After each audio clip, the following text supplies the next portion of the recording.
हे महाशय फक्त 48,000 मतांनी जिंकून आले पैसे वाटून.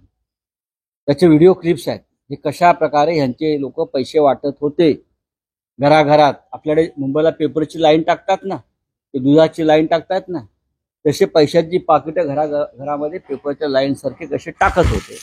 त्याचे व्हिडिओ समोर आल्यावरती या माणसानं आपलं तोंड उघडू नये, फार एक्सपोज होती. आपल्याला मंत्रिमंडळात स्थान का मिळालं नाही याच्यावर त्यांनी चिंतन करावं. म्हणजे कोकणातली जनता बिकाऊ आहे. कोकणातली जनतेने आपला स्वाभिमान विकला असा आरोप संजय राजाराम राऊतला करून आमच्या कोकणातल्या मतदारांचा अपमान करायचा आहे का?